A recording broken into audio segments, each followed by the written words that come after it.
If you have mold in your home, you want to get rid of it. Mold can not only damage your home, but it can also lead to health problems like asthma, allergic reactions, and other respiratory ailments. So today, we're talking about mold removal and mold remediation. What to do if you find mold in your home, whether you should take care of it yourself or you should hire a company to take care of it, and if you do hire a company, what to look out for so you have the best outcome possible.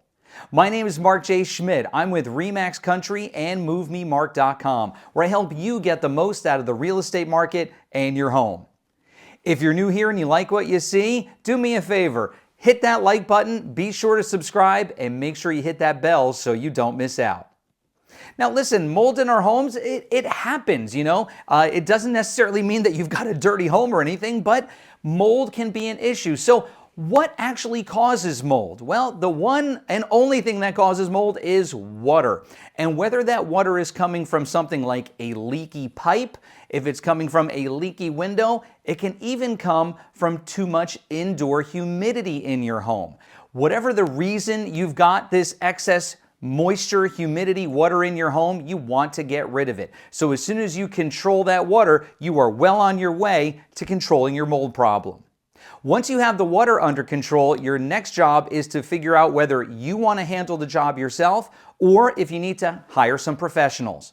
Now, according to the EPA, the Environmental Protection Agency, if the area affected by mold is less than 10 square feet, you could probably handle it yourself. If you're going to handle it yourself, first, be sure to wear protective clothing. That means goggles for your eyes, gloves on your hands, and a mask on your face. An N95 mask is a great mask to wear when taking care of mold in your home. Remember, mold is made up of spores that fly through the air, and you don't want to inhale them because that can lead to those respiratory ailments we were just talking about. You can scrub the mold off of any hard surfaces with detergent and water and then let it dry. Now, if you have something in your home that's porous or absorbent, like ceiling tiles or carpeting, you may have to throw that away. With absorbent or porous materials like that, the mold can get deep into it. It can get into these crevices and cracks, and it's really hard to take out. If it's hard to take out and you let some of it stay, it can just start growing back again. So you may need to throw that out. I'll put some links in the description of this video with some other resources in case you're thinking about cleaning it up on your own. Now, one thing to consider if you are thinking about cleaning it up on your own is, are you doing this for yourself or are you looking to clean up mold because you have a contract on your house and the buyers are asking you to clean it up?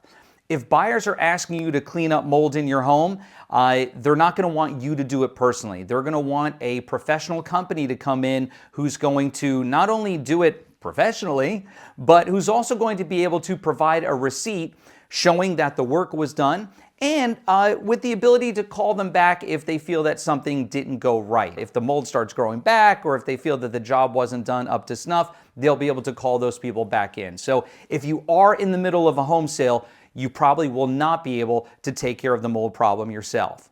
Now, if you're going to hire a contractor for your mold remediation or your mold removal, here are some things that you need to look out for. First, you want to get recommendations from people who may have used a mold removal company in the past.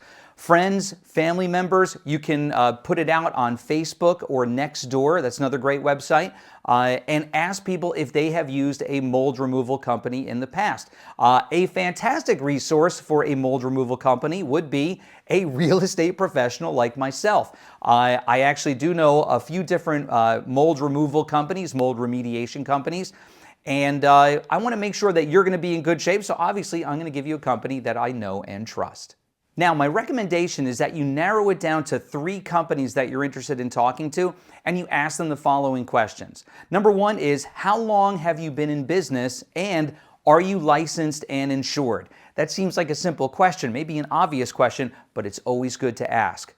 Number 2, you want to ask them how exactly will they be treating the affected areas of your home.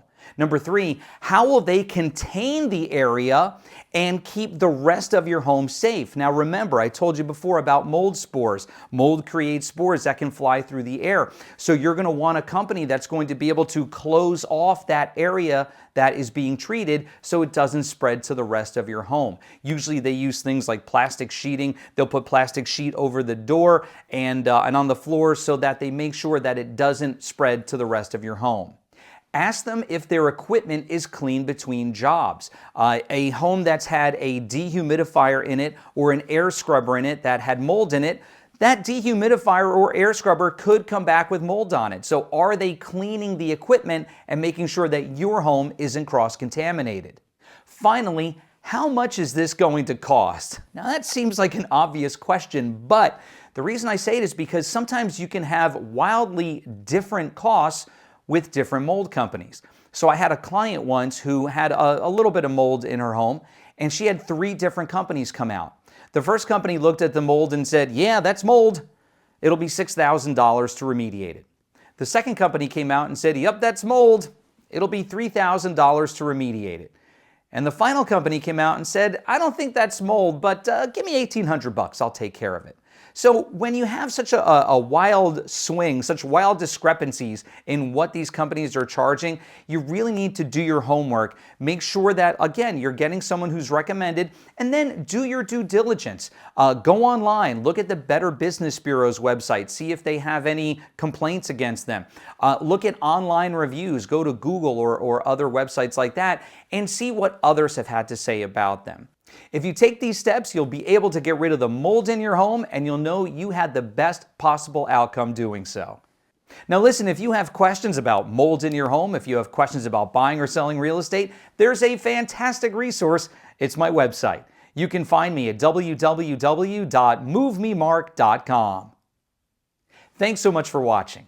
If you missed our last episode, I've got it right here for you. And here's another episode that YouTube thinks you should watch.